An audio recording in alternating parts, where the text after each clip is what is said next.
Time to bring in this week's news panel. Joining me is Washington correspondent for the Australian newspaper, Adam Creighton, and New York Post columnist Carol Markowitz. Now, firstly, Adam, I want to get your thoughts on news that an IRS whistleblower is alleging a cover-up in the Hunter Biden tax investigation. What do you make of it? Well, as you suggested, James, it really is third world stuff, if it's true. It hasn't been proven yet, but it's quite shocking if this is the case. I mean, it seems like it probably is true. I mean, for a senior civil servant to leave their job like that, it basically means ending all their friendships, ending their career. They're probably never going to get a job anywhere else. So there's a very high likelihood that the information that this person has is probably legitimate. And so if it is true, it has huge implications, not, of course, just for Hunter Biden, but for Joe Biden's seemingly imminent presidential announcement. I mean, there's going to be a lot of mud associated with these allegations, and some of it obviously is going to fall on the president. And more broadly, though, I mean, wouldn't you think that a family of the stature in the US and influence of the Bidens would pay more attention to their tax affairs, cross the T's and dot the I's? I mean, I just find these allegations of tax, kind of tax mismanagement just extraordinary. Indeed. And Carol, all of this comes as details emerge that up to 9 members of the Biden family may have received cash from foreigners. When is Joe Biden going to come out? I mean, he said a few little things to the press when he's walking to the helicopter, but when is the Biden administration really going to take these matters in hand and address the American people about it? I don't think he is. I think your opening monologue is exactly right, that Democrats just feel like they could do whatever they want and nobody's going to stop them. And a big part of that, of course, is that we have a really compliant media in this country, and nobody's picking up this Hunter Biden story. I keep checking like the New York Times, the Washington Post, etc. No mention of anything like this because it's just not considered a relevant issue. And of course, it's not considered a relevant issue because it's happening to their political side.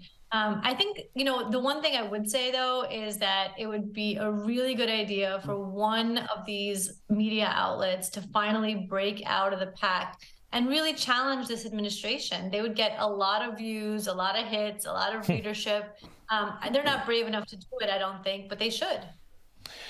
No, I think you're right, Carol, but they can all watch the U.S. report and find out about it right here. But now, Adam, we've also seen this week Robert F. Kennedy Jr. He's the nephew of John F. Kennedy and the son of Robert F. Kennedy officially kick off his Democrat nomination campaign.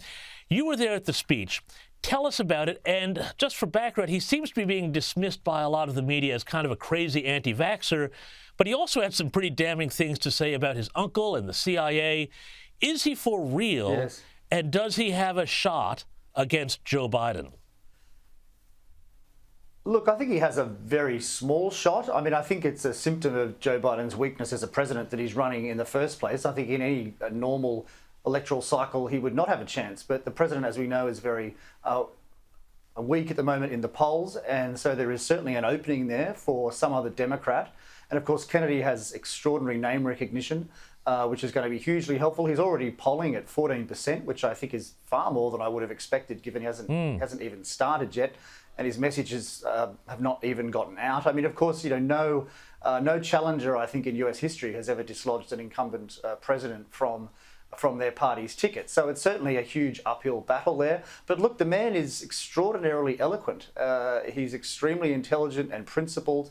I mean, I thoroughly enjoyed the speech, even though it went for almost 2 hours. There was extraordinary enthusiasm in the Boston Park Plaza Hotel, the spiritual homeland, if you like, of that family.